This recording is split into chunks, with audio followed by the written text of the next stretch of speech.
परतफेड करू, कसं करू, काय मी माझ्या कातड्याचे जोडे जरी केले आणि तुमच्या पायात घातले जरी मी तुमचे हे कर्ज करू शकणार नाही.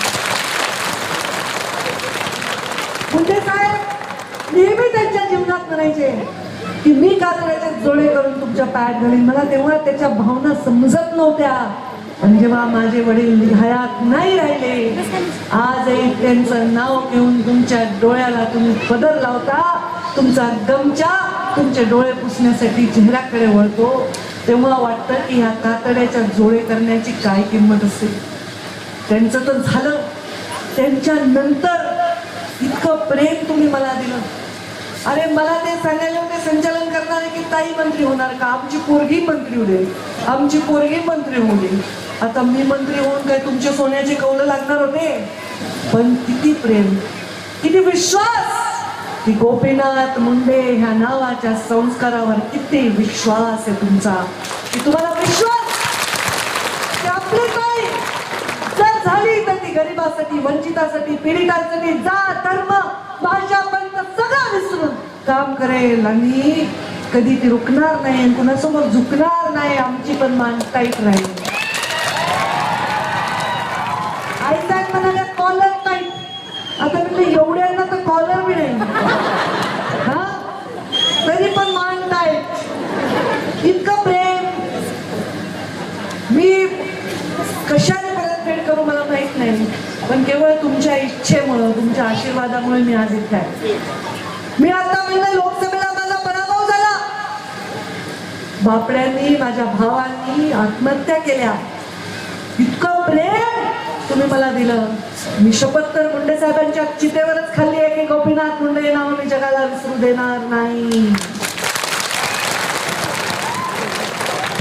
पण त्या दिवशी शपथ खाल्ली की गोपीनाथ मुंडे साहेबांचा पुतळा जिथं जिथं जिथं तुम्ही आता पण इथं उभा केलाय, जिथं जिथं उभं करताल, पंकजा मुंडेच्या नावाची एक वीट सुद्धा तुम्ही तिथं उभं करताल असं काम माझ्या हातून झाल्याशिवाय राहील.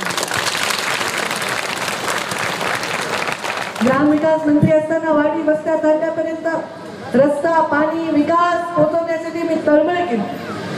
माझ्याकडे टेबलावरचं टेबलाखालचं टक्केवारी तोडपाणी काही नसते, माझ्याकडे जे असते ते गरिबाची मागणी आणि माझं देणं. रोज जनता दरबार मी घेते तुमच्या कृपेने.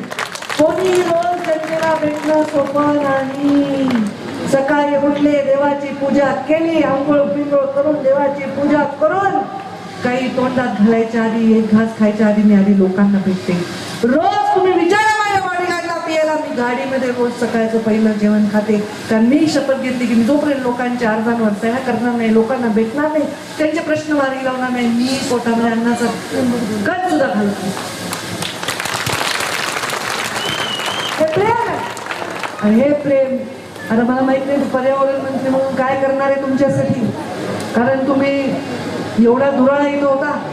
हा दुराळा प्रेमाचा दुराळा आहे. दुराळा करतो म्हणतो ना आपण, हे दुराळा करेन, तसं दुराळाच करून टाकला. आणि आई साहेबांना म्हणलं, आई साहेब तुम्ही लहान आहेत नाजूक आणि मी आहे एवढी उंच, त्यांना कुठूनही माझं तोंड दिसायले, हे नेम धरून धरून माझ्या तोंडावर केलं मला. आणि पुन्हा नुसतं ते माझे स्वागत करणार नाही, ताईच्या तोंडावर लागलंच पाहिजे असं मारेल. महाराजांना म्हणलं जरा तुम्ही बाजूला सरका, मी पुढे जाते, नाही तर लोक नुसते टाकलाय. ते प्रेम आहे तुमचं. पायावर पाया पडते, ओरखडे घेते, हे जटाचं बघा माझ्या कशा झाल्या, हे तुमचे बॅनरवरचे फोटो म्हणजे माझेच आहेत हे मला विश्वासच बसणार, पण ते माझेच आहे बरं का. आता तुमच्या प्रेमाने असं अवस्था होते माझी. आणि ताई लक्ष्मी बघून आले, मग आपलं असतं कसं लक्ष्मी. पण एक सांगते, तुमच्या जीवनामध्ये, तुमच्या लेकरांच्या जीवनामध्ये जसं मुंडे साहेबांनी उजेड पसरवला, मुंडे साहेबांनी सोनं केलं, मुंडे साहेबांच्या मृत्यूच्या 11 वर्षानंतर देखील मुंडे साहेबांचं नाव ज्याने मुंडे साहेबांना पाहिलंच नाही तो सुद्धा घेतो, ती सुद्धा घेते. त्यांच्या शोभेल असं काम माझ्या हातून मी करणार आहे. या दगडावरची पांढरी रेग आहे. मी करणार आहे वंचितांचं काम, मी करणार आहे पीडितांचं काम, माऊमाऊल्यांचं काम.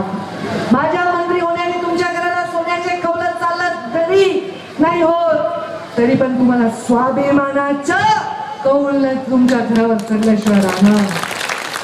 मुंडे साहेबांनी आपल्याला स्वाभिमानाची शिकवण दिली. भगवान बाबांनी वामन भाऊंनी आपल्याला स्वाभिमानाची शिकवण दिली. या छत्रपती शिवरायांच्या महाराष्ट्रामध्ये हिंदवी स्वराज्य स्थापन करण्याची शपथ घेताना त्यांनी मावळ्यांची कशी पूर्ण गाठ बांधली, मावळ्यांची त्यांनी सगळ्यांची मोठ बांधली. तसंच दर काही वर्षांनंतर ती मोठ बांधण्याची वेळ येत असते. प्रत्येक वेळी स्वराज्य धोक्यात येण्याची वेळ येत असते. दरवेळी बाहेरचं आक्रमण करायची गरज नाही. हे कलियुग आहे, कलियुग. इथे घरातलंच आक्रमण असतंय. इथे आपल्याच अडचणी असतात. आणि इकडं तर युद्ध होईल देशामध्ये, जगामध्ये. आपण आपल्या गावात बसलोय, सप्ते करायला जगात काय चाललंय आपल्याला माहिती नाही. आपण भगवान बाबांच्या वामन भाऊच्या सावलीमध्ये, मुंडे साहेबांच्या आठवणीमध्ये, पंकजाताईंच्या स्वागतामध्ये रमलेलो आहोत. पण ते सगळे जे काही वार समाजामध्ये, समाजाच्या वर होतील, जे काही गरीब माणसावर वार होतील, वंचितांवर, पीडितांवर वार होतील, मी भगवान बाबा आणि वामन भाऊंच्या चरणी हीच प्रार्थना करते की ते सर्व वार माझ्या पाठीवर झेलण्याची क्षमता माझ्या पाठीला दे देवा. माझ्या पाठीवर आपण म्हणतो गुरुर ब्रह्मा गुरुर विष्णू गुरुर देवो महेश्वरा गुरु साक्षात परब्रह्म तस्मै श्री गुरुवे नमः. आपण म्हणतो त्वमेव माता पिता त्वमेव त्वमेव बंधुश्चका त्वमेव त्वमेव विद्या द्रविडं त्वमेव सर्वं मम देव देव. आपल्या जीवनामध्ये देवासमोर बसून आपण म्हणतो बाबा तूच माझा माता, तूच माझा पिता, तूच बंधू, तूच सखा, तूच सर्वस्व. तसं मी तुमच्या समोर हात जोडून सांगते, तुम्हीच माझी माऊली, तुम्हीच माझी माता, तुम्हीच माझ्या पिता, तुम्हीच बंधू, तुम्हीच सखा, तुम्हीच बहीण, तुम्हीच पुत्र, तुम्हीच मुंडे साहेबांनी जे काही त्यांनी जीवनामध्ये काही मिळवलं असेल, स्वतःसाठी काही गमवलं नाही. फार लोक हसतील की मुंडे साहेबांकडे काय काय बघायला, त्यांच्या बरोबरीच्या माणसांच्या मनाने आमच्याकडे काय आहे. पण ते सर्व जरी माझ्या परिवारासाठी, माझ्या जीवनामध्ये मी काही 4 गोष्टी गमवल्या असतील ते माझ्या मुलासाठी आहेत. पण या शरीराचा रोम आणि रोम, या रक्ताचा थेंब आणि थेंब हा फक्त आणि फक्त तुमच्या, माझ्या ज्यांनी मला जन्म दिला त्याच्यापेक्षा काकांवर जास्त प्रेम करणारे तुम्ही, आणि ज्याला मी जन्म दिला त्याच्यापेक्षा काकांवर तुमच्यावर जास्त प्रेम करणारे मी. सांगा पृथ्वीवर असं नातं कधी होईल का? होईल का? मला वाटतंय काही स्वार्थ आहे माझ्या मनामध्ये? मला वाटतंय तुमच्याकडून मला काही पाहिजे? हा पाहिजे, प्रेम पाहिजे, आशीर्वाद पाहिजे. जेव्हा सांगाल तेव्हा मत सुद्धा पाहिजे.